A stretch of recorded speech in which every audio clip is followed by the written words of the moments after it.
오늘 우리에게 주시는 하나님의 말씀은 창세기 16장 1절에서 6절까지의 말씀을 같이 보도록 하겠습니다. 창세기 16장 1절에서 6절까지의 말씀을 같이 보겠습니다.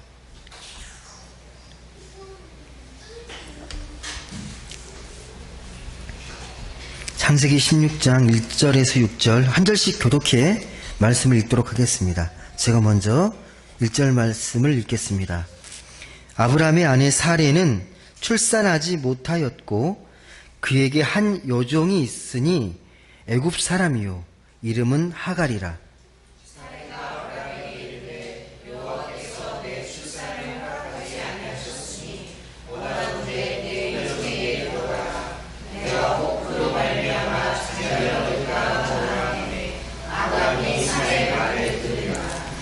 아브라함의 아내 사레가 그 여종 애굽 사람 하갈을 데려다가 그 남편 아브라함에게 첩으로 준 때는 아브라함이 가나안 땅에 거주한 지 10년 후였더라.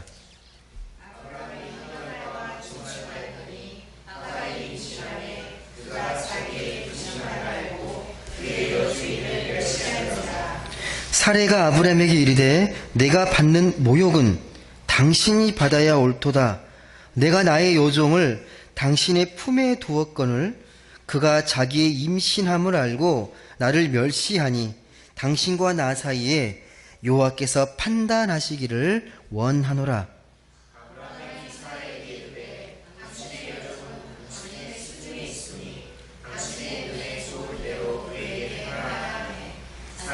하갈을 학대하였더니 하갈이 사레 앞에서 도망하였더라. 아멘. 이 사람이 살다 보면요, 예기치 않은 일을 당할 때가 있어요. 예를 들면, 당시에는 별로 대수롭지 않게 생각했던 일들이 나중에 큰, 엄청난 일이 벌어지거나 결과를 초래하기도 합니다. 세상에 많은 일들이요, 의외로요, 사소한 오해나 오해에서 시작되는 경우가 참 많습니다. 마르크스라는 자본론이라는 책을 쓴 사람이 있는데 아실 거예요. 공산주의 이론적 기초가 됐던 이 자본론이라는 책을 쓴 사람인데 이 사람이 유대인이라는 걸 잘 많은 사람들이 모릅니다. 특히 아버지가요 독실한 유대교 교인이었습니다. 그가 이제 어느 날 이사를 가게 됐습니다. 독일의 한 마을로 이사를 하게 되었는데 아버지 갑자기 충격적인 이야기를 합니다. 유대 교인이었잖아요. 루터교로 개종하겠다고 말을 합니다. 그동안 이 마르크스는 아버지를 되게 존경했었거든요. 보면 그래요. 되게 존경했는데 그 말을 듣고 되게 충격을 받습니다. 그 말을 듣고 나서 이유를 물었어요. 아버지 왜 그렇게 독실한 유대교인이신데 왜 루터교로 개종하려고 하시나요? 이유는 간단합니다. 거기에 유력한 사업가들이 많다. 거기로 가야만 한다. 라는 이유였습니다. 충격을 받고 그래서 이 종교적 회의를 느껴요. 그래서 그 뒤로 무신론자가 되게 됩니다. 아버지의 큰 영향을 받았기 때문에 이 이야기가요 우리의 모습도 많이 돌아보게 합니다. 무슨 말이냐면 우리가 별 뜻 없이 습관처럼 툭 던지는 말들이나 행동들이 있습니다. 나에게 별로 큰 의미가 아닌데 그 말을 듣고 있는 상대방이 그 말을 되게 깊게 받아들일 수 있는 말들이 있습니다. 이게 마르크스처럼 충격적인, 아버지에게는 별로 중요하지 않았던 것 같아요. 근데 이 마르크스에게는 충격적인 이야기였잖아요. 우리도 그럴 수 있다라는 겁니다. 툭 던진 말들이 누군가에게는 큰 파장이 되어서 삶을 변화시키는 계기가 되기도 합니다. 한번 깊이 생각해 볼 필요가 있습니다. 지금껏 내가 살아오면서 내가 던졌던 말이나 사소한 행동, 그런 행동들이 얼마나 가벼운 말들이나 가벼운 행동들이 얼마나 많았을까 한번 좀 고민해 보시면 좋을 것 같아요. 이런 모습이 가장 많이 나타나는 곳이 가정이에요. 가정입니다. 많은 자녀들이 이 부모에 대한 실망으로 큰 상처를 입습니다. 특별히 교회에서의 부모의 모습들이 그렇습니다. 교회에서는 되게 거룩한데 되게 권사님 되게 은혜롭고 그런데 집에 오면 아닌 거예요. 그런 이중적인 모습 때문에 특히나 이 장로나 권사님 자녀분들이 교회 안 다니는 경우가 되게 많습니다. 예. 당연히 좋은 신앙의 유산을 물려받아야 되는데 그렇지 못하고 방황하는 경우가 되게 많습니다. 오늘 말씀의 이 아브라함은요, 아브라함도 작은 행동, 별거 아닌 것 같은 게 나중에 그 가정에 큰 놀라운 결과를 초래하는 그 사건이 나와 있는 본문입니다. 아브라함은 아시는 대로요, 하나님께 큰 소망을 받았습니다. 아브라함의 그 바램, 믿음은 다른 게 아니에요. 후사를 넣는 겁니다. 다 있어요. 다 갖췄습니다. 근데 딱 하나, 아직 후사가 없습니다. 대를 이을 아들이, 약속의 자손이 없어요. 그래서 그 약속이 이루어지기만을 간절히 기다리고 있습니다. 15장에 보시면요, 이미 아브라함은 하나님께 약속을 받았습니다. 너에게 자손을 줄 거고 그 자손이 무별처럼 많을 거라고, 번성할 거라고 그 약속을 받았습니다. 15장에 보시면 횃불 언약까지 해주세요. 도장처럼 고기 사이를 지나가면서 이 약속이 확실하다고 믿으라고, 예, 도장, 확실한 증거까지 주셨는데 점점점 이 약속을 기다리면서 초조해합니다. 오늘 말씀에 보면 10년이 지났어요. 10년. 그 약속을 하신 지가. 점점점 이 약속에 대해서 불안해하기 시작합니다. 불안해할 수밖에 없죠. 그 약속을 받을 때 나이가 몇 살인지 아세요? 90세예요. 10년이 지났습니다. 예, 아브라함도 초조해지고 아내 사라는 더 초조해합니다. 점점 나이만 들어갑니다. 그러다가 이 아내 사라가 생각한 게 있죠. 이대로는 안 되겠다 싶어가지고 어떤 방법을 취합니까? 예, 대리모를 통해서 아들을 낳을 계획을 갖게 됩니다. 그렇게라도 가문을 이어보자. 그래서 이 아내 사라에게는 몸종인 애굽 여인 하갈이 있었습니다. 젊은 여인이었어요. 그 중에 괜찮은 사람 뽑았을 거 아니에요. 그래서 이 여인을 남편 아브라함에게 동침시켜서 아들 낳게 하겠다. 그렇게 계획을 말하니까 아브라함이 못 이기는 척 받아들입니다. 그래서 이제 아들을 이제 후사를 갖게 되죠. 근데 임신한 이후로 이 가정에 큰 이제 일이 벌어지는 거죠. 그러니까 이제 평안했던 이 가문이고 가정이었는데, 이 하갈이 임신하게 되자 여주인을 이제 멸시하기 시작합니다. 얼마나 분하겠어요. 몸종인데, 몸종에게 이제 임신했다는 이유로 이 첩이 됐잖아요. 무시하기 시작하는 거예요. 못 견디는 거죠. 남편을 찾아갑니다. 아브라함에게 말하는 거죠. 이 모욕스러운 걸 참을 수 없다. 원래 이 모욕은 당신이 받아야 한다. 당신이 받아야 한다. 어떻게 하면 좋겠냐. 막 원망을 이제 막 토로하는 거죠. 근데 아브라함이 뭐라 그러냐면, 원래 이 여인은 당신 수중에 있는, 당신 휘하에 있는 몸종이기 때문에 당신 하고 싶은 대로 하시라고. 그렇게 위임을 해버립니다. 이 말을 듣고 이 사라가 학대를 하기 시작하죠. 학대를 합니다. 학대가 얼마나 심했는지 도망가 버려요. 너무 심하게 해가지고 도망갑니다. 예. 이런 일련의 사건과 결과들은요, 이미 예견된 겁니다. 하나님의 뜻대로 풀어가지 않은 이 모습들이 이렇게 꼬여요. 일들이 꼬여요. 여러분, 기독교라는 게 도대체 뭘까요? 기독교. 예, 기독교라는 종교가 어떤 종교입니까? 이걸 다르게 대답하려면요, 질문을 바꿔야 됩니다. 이 기독교는 하나님을 믿는 종교잖아요. 그러면 하나님이 무슨 일을 기뻐하실까? 하나님이 원하시는 게 진짜 무엇일까를 묻는 게 더 바른, 본질적인 질문이 될 수 있습니다. 난 하나님 믿기 때문에 하나님은 무엇을 원하실까? 무엇을 기뻐하실까를 계속 질문하는 겁니다.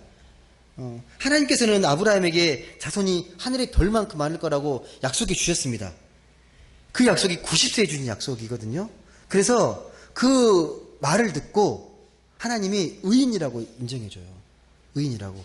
그래서 이걸 신학적인 용어로 칭의라고 말합니다. 의롭다, 칭함받았다.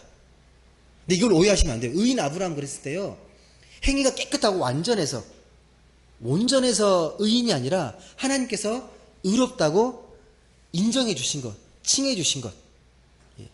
이게 의인이에요. 완전하지 않습니다. 여전히 아브라함은 어리석고 실수하고 연약합니다. 부족합니다. 계속 나오잖아요. 의인이면 할 수 없는 행동들이 나오잖아요. 하나님께서 그 믿음을 보시고 의인으로 인정해 주신 겁니다. 예.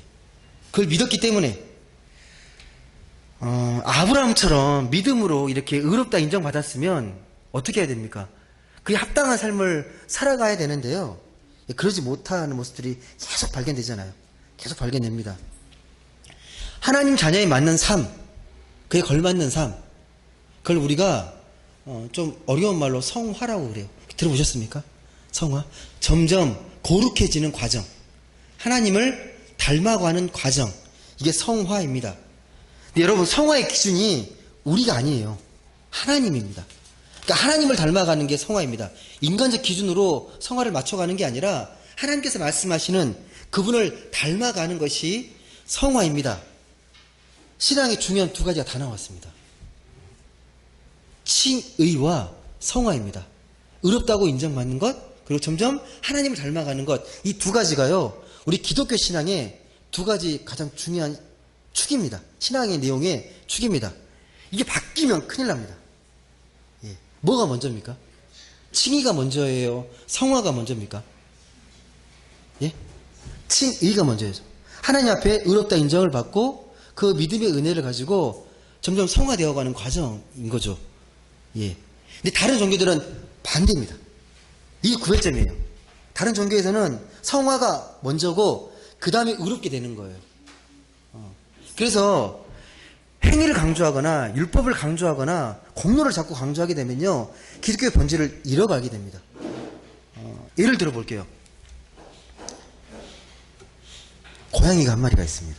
고양이가 한 마리가 있는데 고양이가 호랑이를 너무 부러워해요. 호랑이가 되고 싶은 거예요.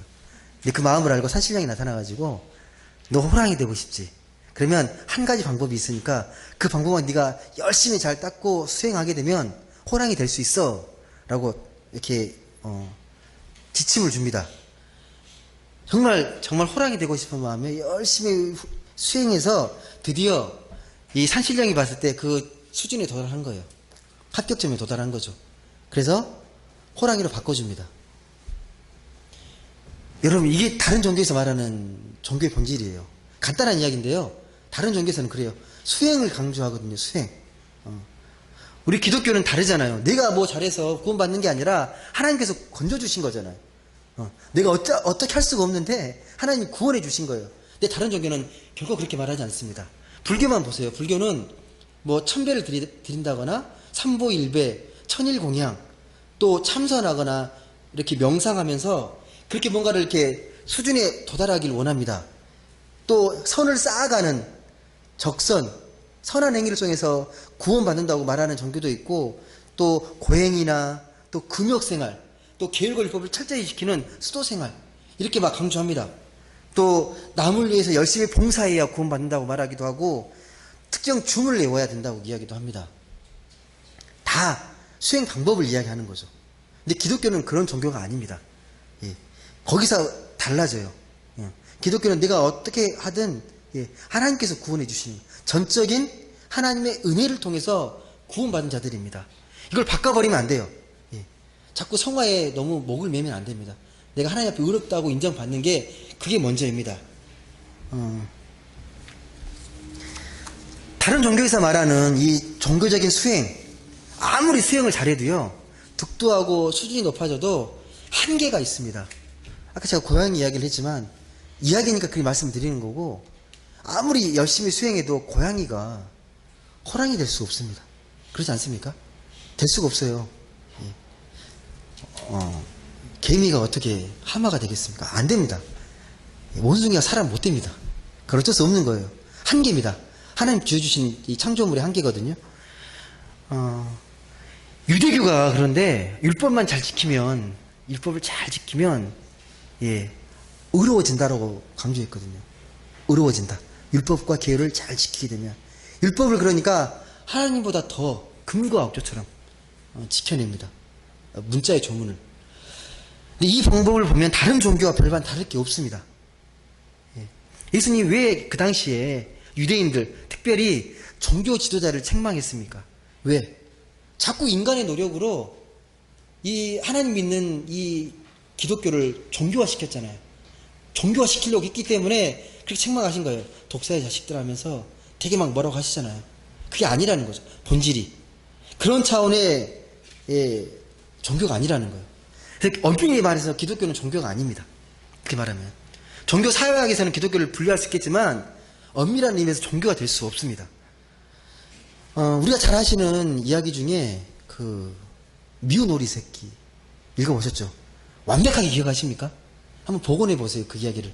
그 이야기 어떤 이야기인지. 어느 날 미운 오리 새끼 한 마리가 태어났습니다. 태어났는데 못생겼다고 가중구박을 받는 거예요. 예, 천대를 받고 그렇게 살아갑니다. 그러다가 결국 쫓겨나요.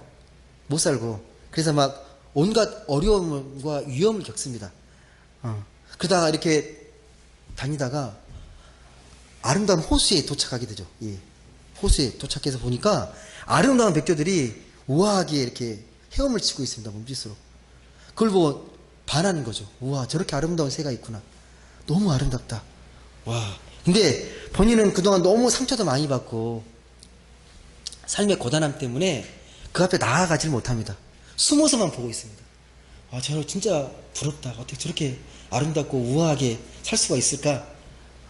계속 보고 있는 너무 아름다운 광경을 보고 있다가 막 꿈을 꾸는 것 같은 거예요. 점점 마음이 뜨거워져가지고 자기도 한번 날개를 한번 이 퍼덕거려 본 거죠. 퍼덕거려 봤는데 그때 하늘로 비상하기 시작하는 거예요. 퍼덕거렸는데. 근데 이 장면을 보면서 사람들이 외칩니다. 우와! 세상에서 가장 아름다운 백조가 나타났다. 라고 외치는 거죠. 기억나시죠? 이 이야기 교훈이 뭡니까, 그러면? 이 이야기 교훈이 뭐예요? 그 모진 풍파와 역경을 이겨내고 하나님 백조 만들어주셨다? 아니잖아요. 어떤 이야기입니까? 원래 백조예요. 이 미운 오리 새끼는요, 원래 백조였습니다. 자기 자신도 모르고 남도 몰랐을 뿐이에요. 자기 자신을 몰랐던 거예요. 내가 어떠한 존재인지를 전혀 깨닫지 못했던 겁니다. 남도 인정해주지 않았고, 내가 그렇게 인정하지 않기 때문에. 성경은 우리를 뭐라고 말씀합니까? 우리를 어떠한 존재라고 말합니까? 하나님의 형상을 가진 존재, 하나님의 형상을 가진 복된 존재라고 말합니다. 근데 그걸 자꾸 잃어버리잖아요. 인정하지 않아요. 자기 자신을 자꾸 작고 초라한 존재로 이해합니다. 우리 하나님의 형상을 가진 복된 존재인데 그렇게 보지 않고 미운 오리 새끼처럼 네 자신을 자꾸 과소평가하는 거예요. 예. 여러분, 이게 본질입니다. 네 자신을 잘 아는 것. 이 사실을 잃어버리면 우리가 바뀌게 됩니다. 자꾸 노력하려고 하는 거예요. 내가 노력해서 백조가 되려고 하는 거예요. 자꾸만 노력해서. 원래 백조인데 자꾸 백조가 되려고 막 노력하는 거죠. 우리가 하나님 믿는 이유는요, 단지 마음의 평강을 얻기 위해서나 물질의 축복이나 명예나 착하고 선한 사람 되기 위해서가 아닙니다. 물론 하나님의 은혜 아래서 이런 것들은 줄 수 있는 일부이긴 하지만 본질적인 축복은 아닙니다. 우리는 하나님의 자녀로서 자녀답게 사는 게 그 믿음의 본질입니다. 처음에 우리가 죄를 지었기 때문에 형상을 잃어버렸습니다. 근데 우리가 이 땅에 발을 딛고 살아가긴 하지만 우리가 하나님의 자녀임을 깨닫고 말씀과 또 하나님의 그 기도를 통해서 점점점 그 형상을 회복해 하는 겁니다. 그래서 이 삶의 의미를 가치 있고 바르게 이렇게 살아가면서 하나님 우리에게 주신 참된 행복을 누리며 살아가는 것이 우리 신앙의 본질입니다. 예. 자꾸 뭔가 되려고 노력하는 게 아니고 내가 행복해지려고 하는 거예요. 주님 주신, 내게 주신 행복을 잘 깨닫고 살아가는 거예요. 나답게 사는 거죠. 그러니까 미운 오리 새끼로 살아가는 게 아니라 백조로 살아가는 거예요. 우리의 신앙의 목표도 그래서 분명하는 겁니다. 주님을 닮아가는 겁니다. 주님을.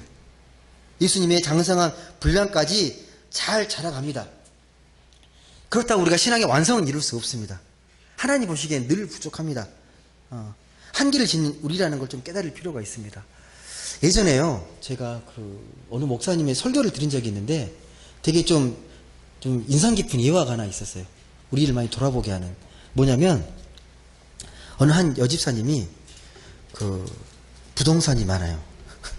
예. 아파트나 여러 채를 갖고 있었던 집사님이셨는데, 또 여러 가지 또 융통하고 뭐 사업을 하려고 몇 채를 급히 팔아야 했어요. 몇 채를. 잘 안 팔리는 거죠. 그래서, 하나님께 부르짖으면 응답해 주신다는 이 말씀을 좀 기억하면서 기도원에 들어갑니다. 기도원에서 막 정말 간절히 기도합니다. 하나님 빨리 아파트 재팔게 해주세요. 막 기도하는 거죠. 그 다음날요 어느 한 분이 자기 앞에 나타난 거예요. 장로님이라고 자기를 소개하고 그 아파트를 좋은 조건으로 내가 사주겠다고. 그때 이 여집사님이 감격의 고백을 합니다. 좋으신 하나님, 이렇게 기도 응답을 빨리 해주시다니요. 예. 알고 봤더니 사기꾼이었습니다. 사기를 당한 거죠. 모습도 그럴싸하고 너무 말도 점잖으니까 그냥 믿었습니다. 그 사기를 당하고 너무 속상해서 이제 하나님께 항의를 하는 거죠. 하나님 어떻게 그럴 수 있습니까? 내가 기도원에서 기도했는데 왜 내 손 안 들어주시고 제가 뭘 잘못했습니까? 라고 이렇게 항변하는 거죠. 하나님 잘못하신 겁니까? 뭐가 잘못된 거죠? 기도한 게 잘못된 건 아니잖아요. 우리도 기도할 수 있습니다. 우리 간절한 소원을 기도할 수 있는데 뭐가 잘못된 거죠? 이 기도에 대해서 어떻게 생각하십니까? 예. 하나님이 잘못 들어주신 거예요? 알고 봤더니 그 장로가 어떻게 장로 하는 사람이 사기친 거냐면 하도 크게 부르짖어가지고 기도 내용이 다 들렸대요. 그래서 가서 사기를 친 거예요. 알고 나서. 그 말 듣고 나서. 예. 겉은 그렇게 보이고 하나님을 부르짖었지만 내용은 아니잖아요. 자기 욕망을 채우는 기도잖아요. 자기 욕심을 채우려고 하는 기도 내용이었잖아요. 예. 그걸 하나님께 항변하면 안 되는 거죠. 여러분 기도 드릴 때요. 한 가지만 좀 유념하시면서 기도하시면 좋겠습니다. 내가 드리는 이 기도가 하나님 정말 기뻐하시는 기도인지, 하나님 원하시는 기도인지, 뭐든지 다 기도할 수 있습니다. 뭐든지 가능합니다. 근데 이 기도를 통해서 내가 뭘 이루고자 하는 것인지, 어떠한 목적이 있는지 그것만 한번 기도하실 때 생각해 보시면 돼요. 하나님 뜻에 합당하면 반드시 이루어 주십니다. 갈라디아서 6장 8절에 보면 이런 말씀이 있습니다. 자기의 육체를 위해 심는 자는 육체로부터 썩어질 것을 거두고 성령을 위해 심는 자는 성령으로부터 영생을 거둘 것이다. 어쩌면 우리가 삶이 자꾸 꼬이거나 풀리지 않는 이유가요, 원칙에서 벗어났기 때문일지 모릅니다. 자꾸 안 풀리니까 자꾸 인간적인 방법, 조급함 때문에 내 인간적인 생각들을 자꾸 동원시키는 겁니다. 우리 삶의 원칙이 무엇이겠습니까? 말씀이잖아요. 말씀의 바탕이 되어야만이 온전하게 해결될 수 있습니다. 근데 이걸 부인하고 내 방법대로 살면서 삶이 평안하길 바라는 건 모순입니다. 맞지 않습니다. 우리 믿는 사람들에게는 절대 맞지 않습니다. 제가 방금 읽었던 갈라디아서 6장 8절, 성령을 위해 심다는 건 다른 말씀이 아닙니다. 하나님의 기쁜 뜻을 헤아리면서 그 원칙에 벗어나지 않도록 충실하게 살아가는 겁니다. 이런 삶을 살기 위해서 우리가 기도하잖아요. 성령께서 반드시 도와주십니다. 왜? 보혜사 성령은요, 말씀을 깨닫게 하고 생각나게 하시는 분이세요. 성령께 간구하면요, 말씀이 떠오릅니다. 말씀이 나를 도웁니다. 예, 그런 은혜를 주세요. 말씀을 생각나게 하셔서 내 영혼을 깨워주거든요. 우리가 영적인 평안과 안식 속에 온전한 삶을 살아가려면 그래서 원칙을 회복해야 합니다.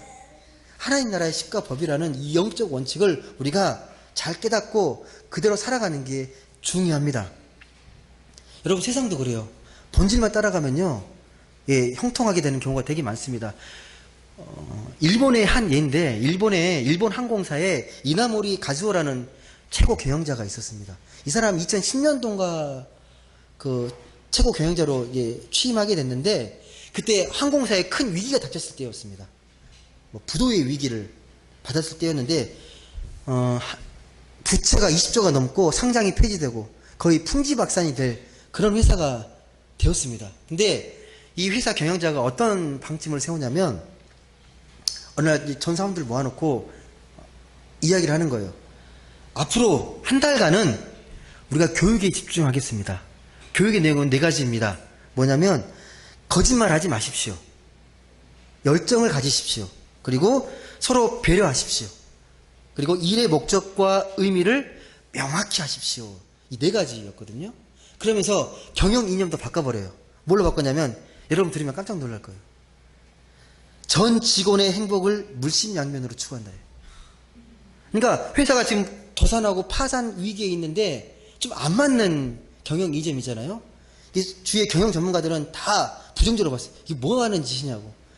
좀 혁신적이고 좀 좀 맞는 거, 좀 맞는 영역 이념이 필요하지 않겠냐고 막 했는데 2년 8개월 만에 다시 회복하고 재성장하기 시작합니다. 본질을 본 거죠. 왜 회사를 경영하고 왜 직원들이 여기 와서 일을 하는지 그걸 잘 본 거예요. 본질을 깨닫게 한 겁니다. 전 직원의 행복을 물심양면으로 추구한다. 맞는 거예요. 그게 지혜로운 겁니다. 원칙으로 돌아가야 일이 순리대로 풀리기 시작한다는 겁니다. 꼬였던 실타래가 그때서야 비로소 풀리기 시작한다는 겁니다. 세상도 그렇잖아요. 세상도 그렇다는 겁니다.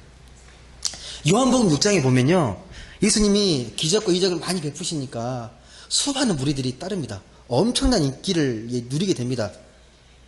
수많은 무리들이 따랐는데 어느 날 예수님이 사라집니다. 갑자기 당혹스럽잖아요. 예수님을 찾으러 왔는데 안 보이는 거예요. 한참 후에 보니까 호수 건너편에 가 계십니다. 거기 달려가는 거죠. 주님 어디 계셨습니까? 어떻게 여기까지 오셨습니까? 라고 반가워하면서 막 묻거든요. 그때 주님이 뭐라고 대답하신지 아세요? 반가워하는 이 무리들의 모습들을 보면서 요한복음 6장 26절에 기록된 말씀인데요. 너희가 나를 찾는 것은 떡을 먹고 배불렀기 때문이다 라고 말을 합니다. 보통 어때요? 사람들이 주변에 모이면 인기가 많아지고 사업도 번창해지니까 그걸 원하잖아요. 내 주변에 사람들이 많아지기를. 예수님은 정반대입니다. 별로 달가워하지 않습니다. 왜? 그들의 마음을 다 보고 계시기 때문에, 어떤 마음과 목적으로 나한테 몰려온 걸 아시기 때문에 별로 좋아하지 않습니다. 그리고 구름대처럼 모였지만 전혀 좋아하지 않습니다. 그동안 기적을 많이 행했고 이적을 행했기 때문에 자신의 유익을 채우기 위해서, 그래도 예수님 곁에 가 있으면 콩고물이라도 할까 기대하면서 주님을 따라온 거죠. 순수한 따름이 아니라 이기적이고 계산적인 따름입니다. 그래서 이렇게 말씀하는 거죠. 썩은 양식을 위해 일하지 말고 영생하도록 있는 양식을 위해서 일하라. 여전히 양식을 이야기하니까 되게 좋아해요. 반응들이. 그런 양식이 있습니까? 영원토록 썩지 않은 양식이 있습니까? 어떻게 하면 그 양식을 제가 얻을 수 있습니까? 말씀해 주십시오. 이렇게 질문하는 거죠. 그때 주님이 이렇게 대답합니다. 하나님이 보내신 자를 믿는 것이 하나님의 일이다. 그리고 이어서 말씀합니다. 그 유명한 말씀, 요한복음 6장 35절의 말씀. 내가 곧 생명의 떡이니 내게 오는 자는 결코 줄이지 아니할 것이요 내 살을 먹고 내 피를 마시는 자는 내 안에 거하고 나도 그 안에 거하나니 그 사람도 나로 인하여 살리라. 이때부터 수근거리기 시작합니다. 무슨 말 하는 거야? 사람의 살과 피를 먹고 마신다고? 근심과 두려움이 생기는 거죠. 진리의 말씀을 던지니까 그때부터 점점 사람들이 떠나가기 시작합니다. 흩어집니다. 왜 그들이 이해하지 못했겠습니까? 목적이 다른 거잖아요. 이 땅에서의 안녕과 풍요, 이런 것들을 구했기 때문에 이런 말을 하니까 안 들어오는 거예요. 영적인 이야기들이 통하지 않는 겁니다. 이걸 현대시로 좀 적용하면 이런 거예요. 여러분 교회만 잘 다니면 좋은 대학 가고 좋은 직장 다니고 사업 번창하고 만사 형통할 것입니다. 이 말 누가 듣기 싫어하겠습니까? 다 좋아하는 말들이잖아요. 근데 이런 이야기들이 교회 간증으로 가득 차 있습니다. 많은 것들이 겉포장은 하나님인데 속 내용은 아닌 경우가 많습니다. 욕심이고 인간의 욕망인 경우가 너무도 많습니다. 오늘 읽었던 말씀 있잖아요. 이 아브라함도 엄밀히 말씀드려서 하나님의 약속을 우리가 받았다고 하지만 자손과 땅의 축복에 관심이 더 많았던 것일 수도 있습니다. 그렇기 때문에 이런 걸 하는 거잖아요. 인간적인 방법을 취하는 거잖아요. 인간적인 방법을 취하다가 이런 가족의 불행을 겪게 된 것입니다. 하나님의 일이라는 게 그래서 여러분 교회 열심히만 다니고 전도하고 이런 것들이 종교 생활이 아닙니다. 하나님의 말씀 믿음의 생활이 아닙니다. 물론 이런 것들은 우리가 하나님 믿게 되면 자연스럽게 표현되는 것들입니다. 하지만 진짜 하나님 믿는 것은요, 하나님의 말씀을 듣고 그 약속을 믿으면서 그 약속을 하나님께서 이루어 주심을 인내로 견디면서 묵묵히 열심히 내게 주어진 삶을 살아가는 것입니다. 근데 그 약속을 내 생각과 방법으로 당기려고 해서는 안 돼요. 조급한 마음에 자꾸 내 생각과 방법으로 앞당기려 해서는 안 됩니다. 길이 아니면 가지 말아야 합니다. 그게 우리의 믿음입니다. 말씀을 맺겠습니다. 바울이 이렇게 당부합니다. 갈라디아서 6장 9절 말씀인데요. 우리가 선을 행하되 낙심하지 말지니 포기하지 아니하면 때가 이름에 거둘 것이다. 하나님께서 반드시 우리 앞길을 축복으로 인도해 주실 것입니다. 내게 맡겨진 일을 그래서 주님의 마음으로 오늘 하루를 묵묵히 잘 살아내는 게 중요합니다. 만약 그 일이 틀리지 않았다면 결코 포기하지 마셔야 합니다. 반드시 하나님께서 이루어 주실 것이기 때문에, 반드시 하나님께서 여러분의 삶을 완성해 주시고 여러분의 꿈을 이루어 주실 것입니다. 그런 하나님 안에서 삶의 참 기쁨과 행복을 누리며 살아가는 그런 모든 분들 되시길 주님의 이름으로 간절히 소망합니다. 기도하겠습니다.